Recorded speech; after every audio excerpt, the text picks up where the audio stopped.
Hey everybody, welcome back to El Dorado EU4 multiplayer featuring myself, Northern Lion, as well as Arumba, Quill, and Mathis. Say hello. Hi. Hello. Hey there. Don't get your hopes up about any 27-minute long videos this time, Losers. mister. We're bringing you the requisite 20, no more, no less. We get paid by the hour here. By the minute, all right? We do? By the minute. Oh, you don't? I don't get a paycheck. What? I'm confused. Well, I get $3 an renegotiate. hour, and then I get a 10% cut whenever anybody uses my name in a YouTube comment. Or hashtags you. Yeah, every time hashtag Northern Lion gets used, I get 15 cents That'd be amazing. for my brand manager. Right, nice. Yeah, if that deal was real, it would probably not be real pretty soon.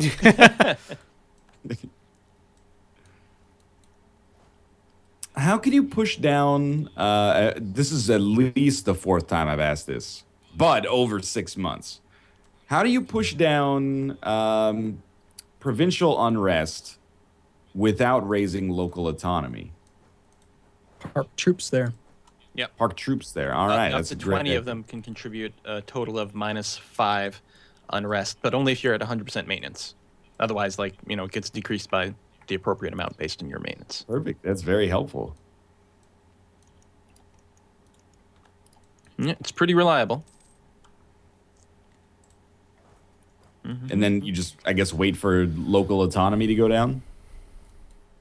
Well, the nationalism Or not local autonomy, and sorry. things go away over time. Yeah, that's what I mean. And once it gets cored and do any sort of religious conversions you need to do or anything like that. Yeah, maybe that's the problem. It's like, it's Protestant. We don't have good tolerance for heretics, and it's Hanoverian culture, which is not accepted in Finlandia. So they're like, why'd you even conquer us? some of my rebels marched into a neighboring country. Thank you. Classic Mathis. Works. I don't know about you guys, but now it seems to me like the AI rebels are a little smarter about that, and they'll like transit through another country. But rarely do I get the pop-up that's like, rebels have entered from blah, blah, and they're actually, like, doing something in my land. They're just hanging out or they're in transit to somewhere else. I don't usually see that. It seems to me like the AI rebels really need a lot of work. Like, you'll get the guys who need to seize your capital, for instance. What are those ones called? The pretenders? Okay. Right. They'll spawn like 8 provinces away, and they'll siege every single province in a line to your capital over the course of like 12 years. And they don't get ticking war score. They don't get the ticking progression until they actually get to your capital. It's like, just go to the freaking capital. Point. Yeah. Just go to the capital. What are you doing? Because I remember in my Aztec campaign, I wanted them to win because the leader was better. It was right after I'd gone through bankruptcy, and it's like, okay, sure, let's have that guy take over. Could you please go to the capital? Like, go. Like, this is where you need to go. The throne is here. If you want to take over, come on in. It's all yours. Well, here, now I get a chance to put my money where my mouth is, because Malian peasants have just entered my borders from Liège. Here they go. Man, the best thing about that Beluzaru province, below zero, is the way that the two O's are connected. Like, they just don't fit in there.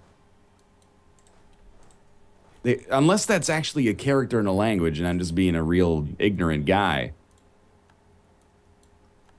Could be. It's all right. You don't need to look at it. Someone in the comments will let me know. That I don't doubt.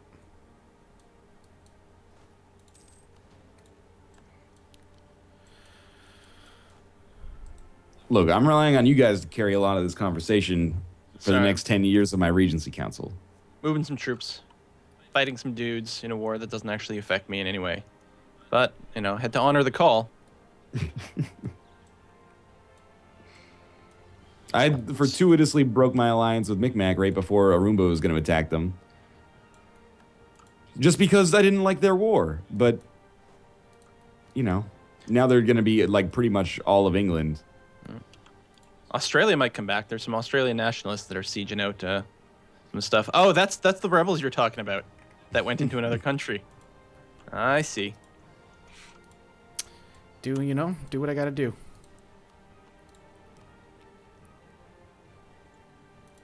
should you build like I have like 10 farm estates or something, like 3 or 4.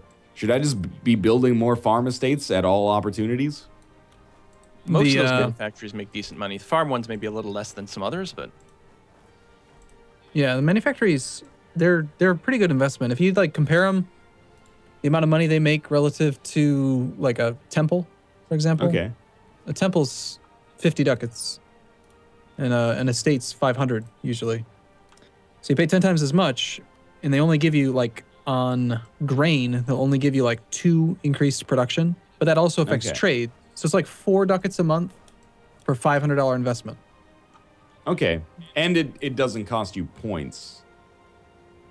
So, I mean, but that would take like 125 years to break even.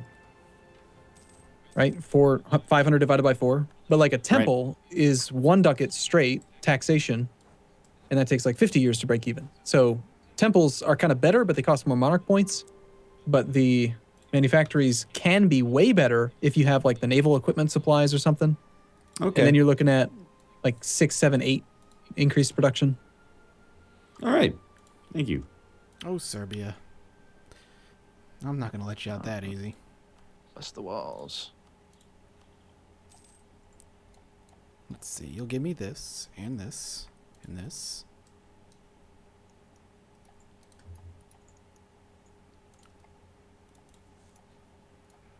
Take care of these You peasants. know what? I'm gonna siege you 100%, big guy. I'm starting to think that maybe it was actually a blessing in disguise that I got a 16-year Regency Council as the coalition got super big. Because I couldn't be trusted not to attack. Yeah, I I understand. mean that, like, sincerely. I would probably have ended up attacking. Definitely. I would. Oh, yeah, like, I don't even think there's a question. But I'm itching already. I'm like, come on, guys, just attack me. Come at me, bro.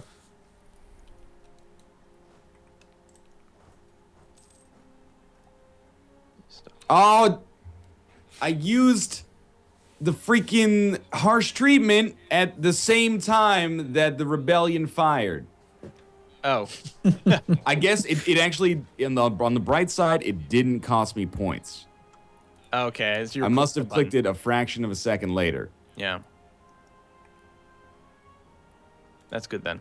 But it was like the next one, there's like a 9.5% chance this month. And I was like, all right, I better click it.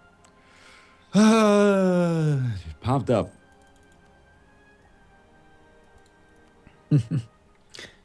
I don't use harsh treatment too often anymore. I liked it when they first made that change and it was possible to be like less than 50 points. I used it a ton because I'd move my armies around, I'd get them there, get the percentage really low, and then harsh treatment. Mm-hmm. But then they made Yeah. it so there's a minimum cost, and it's like, well, I'm not going to pay 50 monarch points. Sell that. Screw that. No way. Yeah, I think minimum is like 30. No, you could get it down to 0. You could lower it to 0 to harsh treatment, really? yeah. When they first made the change to unrest, and then they had to put in the minimum and the cap. They made it 50 to 200. Right, because the cost reduces if you have troops there. Well, it reduces based on the actual chance of rebellion. Ah, By putting your troops there, you could lower the chance, get it really, really low, right. and then harsh treatment, and then move the troops elsewhere. And you could just kind of stall rebellions that way. Kind of nice. All right, Serbia. I think I can sneak out some things from you. What do we want?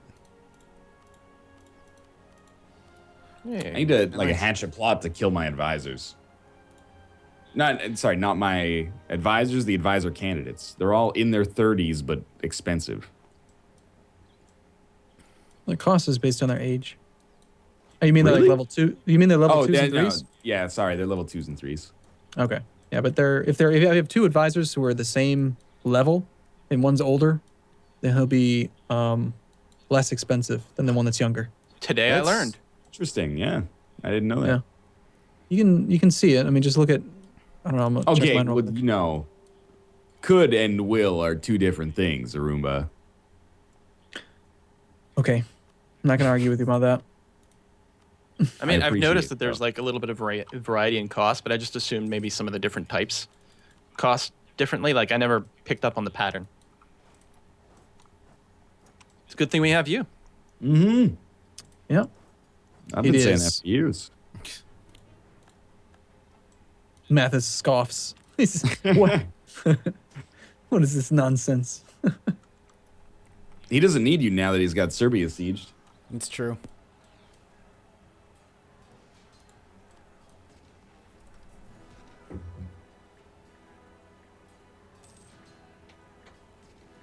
I don't know if I need piety right now. I don't want to lose prestige. Boom. Prestige is a lot harder to get these days. Yeah, Back in it's really my- hard to get to 100. Yeah. Okay. The quality of your generals is weighted based on your army tradition. Mm-hmm. Is that the only factor? That and ideas that increase your shock value and fire value and stuff like that. Okay. I mean, that There was doesn't actually, change uh, the stats you roll, but it changes their effectiveness, right? Like your existing generals would get upgraded as soon as you took that idea, wouldn't they? No, Really? It's They only don't. new ones they roll. Ah. yeah. There was actually it's been a mystery, for like a year and a half, but then just the other couple weeks ago maybe they revealed the information. You guys know Menethys? He's the guy who runs all the wikis for Paradox. Yeah. He got hired by Paradox, and Oh, apparently cool. that Good. somehow makes him easier to talk to Wiz. And so he was like, "Hey Wiz, could you just like tell me how the general formula works?" He's like, "Oh yeah, sure. Here's the code." And just showed it. And he was like, "Oh wow, there's like this really extensive thing." Basically, long story short, there are breakpoints in the number of value like points you get assigned, and you want to be at There's like sweet spots, yeah.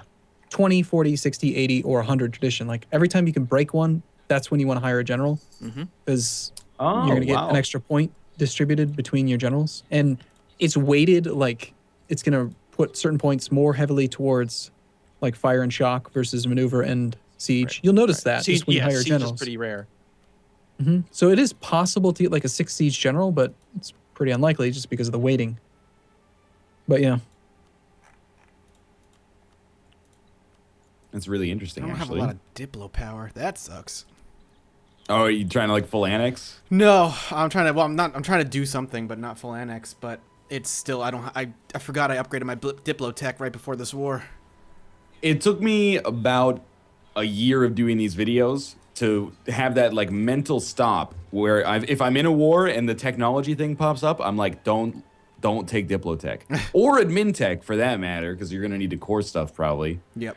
Yeah. So that I would be like, okay, I got one province to siege, and then I can full annex, and then like spend all of my Diplo points on like expensive technology, like I'm already ahead of time.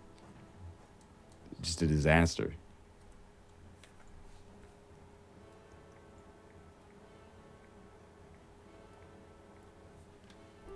Castile wants military access. I don't even remember where they are in the world. They're like tiny somewhere though. Yeah, I don't remember either. What's going on up here?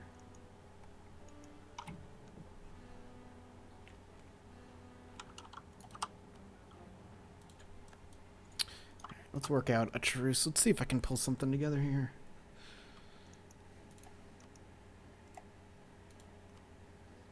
Give that to them.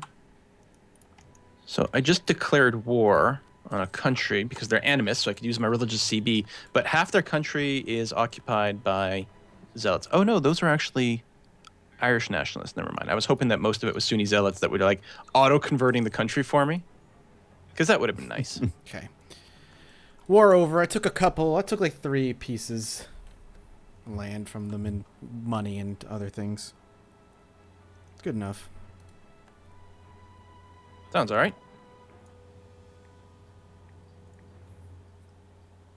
All right, I need a second here. Remember this number, 21.7. 69. Oh, what have I done? 69.7. Why is it not possible? You can't steer where you collect from trade. You can't steer away from your home node? Not if your home node's an end node. I don't know. Wait, what is an end node? Like it has doesn't have nothing. no arrows going out. Mine has arrows going out. Well, then, yeah, you can't steer away from your home node. That's where you're supposed to collect. If you want to push it further downstream, you got to move your trade capital. Click on Okay. any province in a downstream node, and there should be a button near the top left of the build interface to move your main trade port. Fair. I'm not gonna do that though. Okay, I don't know why I bothered saying it then. I respect your opinion and the fact that you are probably right. However, or definitely right. Let's just be honest. However, I could make a catastrophic mistake in that regard. Yeah, I know what you mean. No big deal. Get that capital first.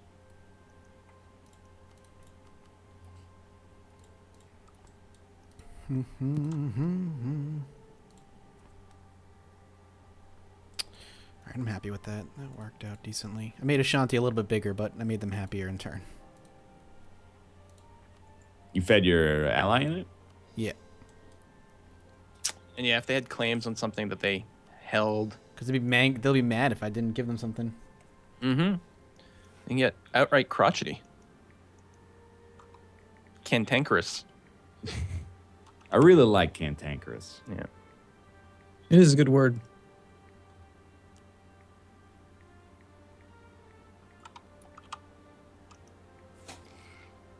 Well, the Northern Lion reconciliation tour continues. Hey guys, I'm not as bad as I used to be. Come back, we love you. I'm 9. I'm 9. How bad could I be? Enfant terrible. There's rumors spreading about your heritage. Well, there's not rumors. It's like novels, entire tomes in libraries about how dangerous your family tree is. What's your family? What's your dynasty anyway? Solani. Solani? Timu Solani. All right. See, like, if this was CK2, you'd be murdered already. Yeah, definitely. I can't believe I'm still getting roped into arguments about the mini campaign, which was like the Really? one before you joined, Quill. Yeah, I've like people were like, I haven't seen Northern Lion do something this sketchy since the mini campaign, and I'm like, you mean the one where I put Mathis on top of the largest dynasty or empire in the world? And then they're like, yeah, the one where you like made it so Arumba couldn't expand at all and completely ruined his chances. It's like it's still a heated discussion topic. Well, people watch those old videos, and to them, it's Yeah. brand new. You know, every time a new person watches the series, it like reignites. It's water under the bridge, but I still maintain that I acted within international law. I haven't. No, I haven't forgotten. I can understand why Aruma was mad at me. I was less happy that Mathis was mad at me when I saved his run and then he murdered me. He's like, well, you took you were like one of the Spanish kingdoms. You were like, you took Portugal from me. I was like, I kept your run alive, man. But you were what were you, England? And you took part of Portugal. Come on. Just look at the map. Go look at the map Dude, right now. You shouldn't be down there. No. It's CK2, man. In CK2, as soon as I have claims on something, it's fair game. You shouldn't be down there. You're Great Britain. It's just no. See, it hasn't Someone it might hasn't- argue that I shouldn't have sent my assassins into Tenochtitlan either to assassinate the Aztec emperor 4 times to put Mathis on the throne. You know, if we played it all over again, that button's not even there anymore. You can't even do Oh, that. the assassinate button? Yeah, it's gone. I think that's probably a good thing. Oh yeah. Yeah. No, it was silly, especially in multiplayer. Because there's this I instant think removal of a basically just character. dice roll. Yeah. Just spend money, to have a random chance to do something like incredibly game changing. Yeah. It's just dump money for an easy mode. That's what it was. It's fine. I was emperor of the Aztec Empire for like a whole 2 videos. That's at that point, I think, before it all went downhill. That's why I love EU4 more than CK2. I find it more playable is because I never use my diplomats. So that's like you're like you got to make people like you in CK2, and I'm like, can't I just conquer? No, you can't just conquer your own like your court. I like CK2 a lot, but I also haven't put nearly as much time as like Arumba and like Quill have put into it to the point where they can pick it apart and find the reasons that it's not as good. I just like it. CK2? Yeah, I just like it because there's a lot I've put more that much like time. like the RPG Personality aspect. driven. Yeah, it's a lot more Yeah. personally. There's a lot more fun There's more stories that immersion come out of it. gameplay. Yep, that's why I like it. I like EU4 too, though. Don't get me wrong. EU4 too? Man, you really Yeah, I have know. gotten in good with Paradox. Well, I just got the And there's code. still no Rome 2? Oh, I was gonna say I just finished up my playthrough of Rome 2 yesterday, but Nice. Every week. It's kind of funny. Micmac, right? Remember how I said I was going to declare war on Micmac? Well, I didn't need Yeah. to because Wurzburg allied me and then called me into this war where Micmac's just annihilating them. It's like the reverse Scotland. You know, they're attacking Great Britain, Oh yeah. and I'm like totally in this war, which is not really. I'm just so totally on the other side of the world. Like I don't care. Just watching you get your popcorn going on. Yeah, I'm in this war. I haven't even looked over there in a decade. I don't know how long this war's been going on. It's been Can going you on for piece them 6 out? years. Oh, I could probably separate piece. Wurzburg was the declaring. I mean, I'm contributing a lot to the relative strength. I have 31,000 infantry, and the total strength of the alliance was like 40. Oh, they just actually pieced out. Never mind. War's over. Yeah. It's quick. Oh, Micmac is growing. I think they just picked up Derby. Yeah. Yeah, they're past the tipping point for that area for sure. The timer did go up, by the way. All I right. didn't Did it? hear it. I did not hear Oh, it. okay. Just very recently. I hit it really quickly. I'm good Okay. if everybody else is. Totally. Yep, All right. here we Well, go. thanks for watching. Hope you guys enjoyed the episode. If you did, click the like button. Helps out a great deal. And of course, subscribe if you want to see more in the future. And see if you can find that multi-sync view sync link on Arumba's subreddit. For now, we'll be back tomorrow with another episode. See ya then. Bye. Bye bye. See you soon.